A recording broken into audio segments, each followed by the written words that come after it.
ಸ್ನೇಹಿತರೆ, ನಿಮಗೆಲ್ಲ ಗೊತ್ತಿರುವ ಹಾಗೆ ನಮ್ಮ ಪ್ರಕೃತಿಯಲ್ಲಿ ಅನೇಕ ಆಯುರ್ವೇದ ಸಸ್ಯಗಳಿವೆ. ಈ ಸಸ್ಯಗಳಲ್ಲಿ ಕೆಲವೊಂದು ಸಸ್ಯಗಳು ನಶಿಸಿ ಹೋಗ್ತಾ ಇವೆ. ನಾನಿವತ್ತು ನಿಮಗೆ ತಿಳಿಸ್ಲಿಕ್ಕೆ ಹೊರಟಿರುವಂತಹ ಸಸ್ಯ ಕೂಡ ಇವತ್ತು ನಶಿಸಿ ಹೋಗ್ತಾ ಇದೆ.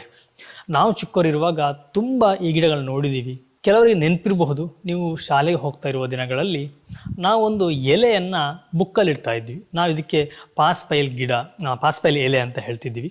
ನಾವು ಆ ಎಲೆಯನ್ನು ಬುಕ್ಕಲ್ಲಿ ಇಟ್ಟು ಪುಸ್ತಕದಲ್ಲಿ ಇಟ್ಟು ನಾವು ಬಿಡ್ತಾ ಇದ್ವಿ. ಒಂದು ವೇಳೆ ಆ ಪುಸ್ತಕದಲ್ಲಿ ಅದು ಮರಿ ಹಾಕೋದು ಅಂತ ನಾವು ಅವಾಗ ಹೇಳ್ತಾ ಇದ್ವಿ. ಅದು ಬೇರೆ ಬರುತ್ತೆ. ಈ ರೀತಿಯಾಗಿ ಆ ಎಲೆ ಬೇರೆ ಬಿಟ್ಟರೆ ನಾವು ಪಾಸ್ ಆಗ್ತೀವಿ ಅಂತೇಳಿ, ಒಂದು ವೇಳೆ ಅದು ಸತ್ತು ಹೋದರೆ ಫೇಲ್ ಆಗ್ತೀವಿ ಅಂಥೇಳಿ ಒಂದು ಕಲ್ಪನೆ, ಸುಮ್ಮನೆ ಒಂದು ನಂಬಿಕೆಯಲ್ಲಿ ನಾವು ಅದನ್ನ ಇಟ್ಟು ಆಟ ಆಡ್ತಾ ಇದ್ವಿ.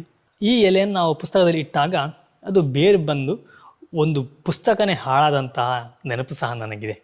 ನಾವು ಫೈನಲ್ ಎಕ್ಸಾಮಿಂದ ಸ್ವಲ್ಪ ದಿನಗಳ ಮುಂಚೆ ಅದರಲ್ಲಿ ಇಟ್ಬಿಡೋದು. ಇಟ್ಟು ನಾವು ಪಾಸ್ ಆಗ್ತೀವೋ ಫೇಲ್ ಆಗ್ತೀವೋ ಅನ್ನೋ ಒಂದಕ್ಕೋಸ್ಕರ ಇಟ್ಟಿರ್ತೀವಿ. ಅದಾದ ನಂತರ ನಾವು ಎಕ್ಸಾಮ್ ಆಗುತ್ತೆ, ಆ ಬುಕ್ಕನ್ನು ನಾವು ಮರ್ತೇ ಬಿಟ್ಟಿರ್ತೀವಿ. ಆಮೇಲೆ 2 ತಿಂಗಳು 3 ತಿಂಗಳು ಬಿಟ್ಟು ನೋಡಿದಾಗ ಆ ಪುಸ್ತಕದಲ್ಲಿ ಫುಲ್ ಬೇರು ಬಂದು ಆ ಪುಸ್ತಕವನ್ನು ಬಿಚ್ಚಲಿಕ್ಕೆ ಸಾಧ್ಯ ಆಗೋದಿಲ್ಲ. ಹಾಗೆ ಎಲ್ಲ ಬೇರು ಬಂದು ಬುಕ್ಕಿಂದ ಹೊರಗೆ ಬರೋದು. ಈ ಗಿಡ ಅಷ್ಟೊಂದು ಪವರ್ಫುಲ್ ಆಗಿದೆ. ಅಂದರೆ ಎಲ್ಲಿ ಬಿದ್ದಿದೆಯೋ ಅದರ ಒಂದು ಎಲೆಯಲ್ಲಿ ಬಿದ್ದರೂ ಸಾಕು, ಅಲ್ಲಿ ಚಿಗುರ್ಕೊಂಡು ತನ್ನ ಸಂತತಿಯನ್ನು ಬೆಳೆಸ್ಕೊಂಡು ಹೋಗುವಂಥ ಒಂದು ಗಿಡ.